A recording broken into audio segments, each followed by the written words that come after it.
doing tonight, Sports Drink? Doing good? Woo! I love it. I'm doing pretty well myself. I have to brag a little. I've managed to take my birth control for 7 straight days in a row. I am a hero, yes. If your girlfriend didn't clap for that, count her pills. I was watching.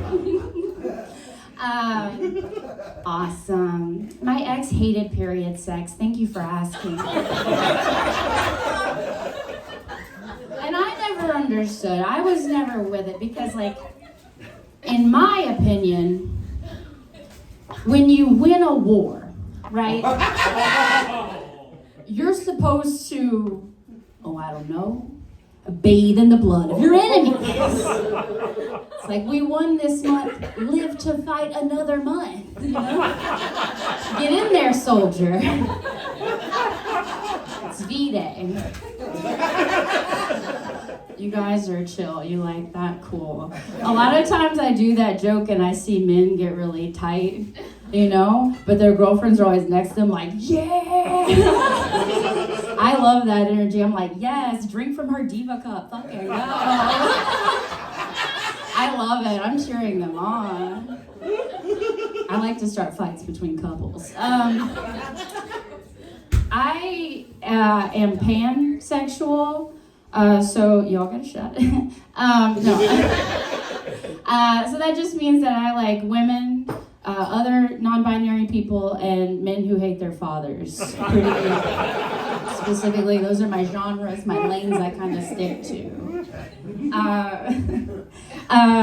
And I don't know, having sex with men can be weird though, because y'all talk sometimes, and makes everything uncomfortable for everyone. It's like, what?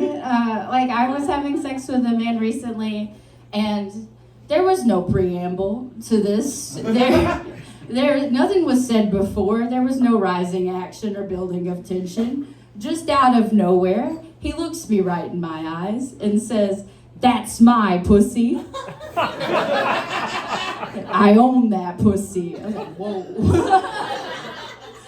My brain was like, that's a crazy thing to say to someone who is being so nice to you right now.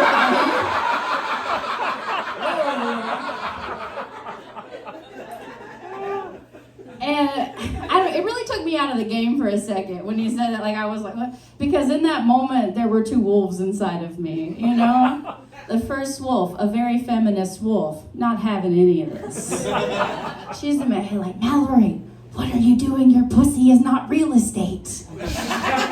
You don't even believe in property ownership. What is happening?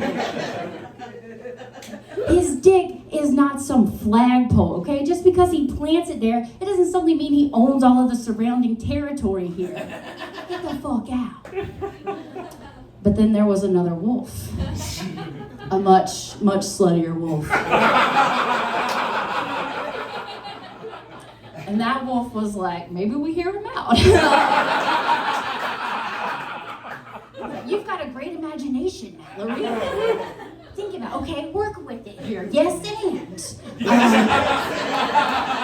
like, okay, let's say your dick is a flag. Ooh. One step further, let's say your dick is the American flag. Yes. Because if your dick is the American flag, that just makes my pussy, I don't know, the moon?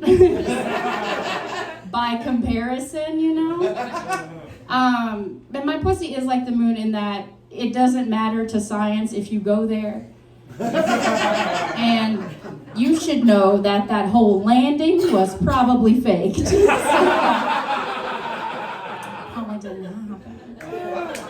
Cool.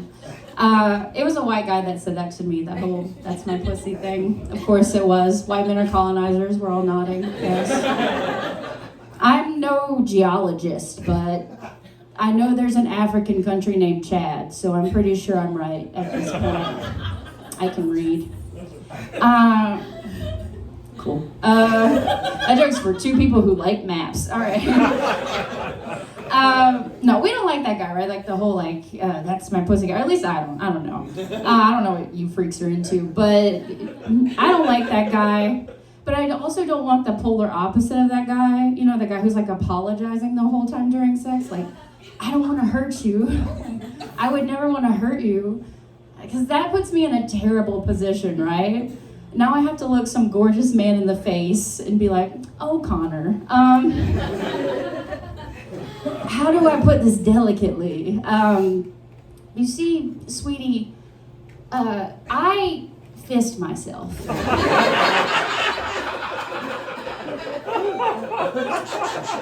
I do it several times a month. And to be honest, I'm just trying to get my menstrual cup in there. You ever had to get an airtight seal 20,000 leagues under the sea? Yeah. Takes a little technique. Takes a little work. Cool. Thanks, guys. My name is Mallory Head. That's my real name. Middle school was hella tight, as you can imagine. Me and Marcus both had great experiences the whole time. My name is Mallory Head, and I don't know, people made fun of me for a long time with it, and it wasn't until I hit high school that I really started to take ownership of it, you know? I was like, oh, Mallory Head. I have to give blowjobs like my father. And his father before me. I have a legacy to maintain. And that's why I became a slut. It was generational in my family. I'm a big slut from a small town. Woo! Small town in Mississippi. It's the type of place where everyone is constantly just begging me to live like Jesus. Every time I go home, every sentence ends with, that's all you gotta do, Mallory. You just gotta live like Jesus. And I'm always like, ew. No hate to your religion, but do you remember how his story ended? Yikes. Not trying to end up like that guy. He got murdered by the government. I'm just trying to live to 34, you know? I'm following a different life plan, babe. It's not for me. I grew up in a very, very religious small town. My dad ran a cult. He prefers it when I call him a pastor, but I'm always like, same diff, girl, you know? And for a long time, my father was not just a regular pastor, he was a youth pastor. Hold your groan. He wasn't your regular run-of-the-mill youth pastor either. Nay, my father was a Christian magician. So if you're wondering why I'm up here tonight, I am the middle child of a Christian magician. I need this attention more than you could ever know. No, what that means essentially is that my family traveled the Gulf Coast for the first several years of my life, trying to convert children to Christ through the art of close-up magic. That was our family business. And I'll give you an example of a thing my dad would do. So he would have this magic string, right? Where you could just pull on the ends and it would unknot all of the knots that you had tied into the string. And he would use this in his metaphors to the children. He would say, you see, kids, your life is a lot like this string. You start out with one knot in you. That's the original sin. And so you start out with one knot in you, and then as you go through life, you add more knots. Maybe you tell a lie. Maybe you cheat on a test. But if you give your heart to Jesus Christ right now, we're going to take all them knots away. All right. And we killed that shit 3 nights a week. We really did. Some of my earliest memories in life are, one of my first ever memories is getting into the box of swords with my pregnant mother. And her just looking at me like, aw, there's 3 of us in here. Wham, big metal sword right over. And I don't know, it really messed with my perspective a lot. Because when you're so young, you don't understand the difference between a Bible story and a magic show, when you're 3 years old. So it really messed with my perception of what was real, what was magic. And also, why is everyone so into this Jesus Christ guy? He's a really shitty magician. Like, everyone's always going on and on. This guy turned water into wine, water into wine. I just watched my dad take a 12-inch needle, put it all the way through a balloon, pull it out, pop the balloon, and a dove flew out. I'd like to see your Savior try that. He got crucified one time. He got crucified one time.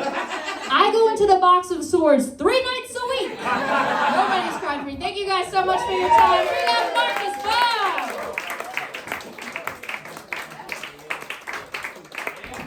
Yes. One more time for Mallory, everybody. Yeah. We're having fun tonight. We made sure our featured comedian, this next comic, is one of my favorite comics in town.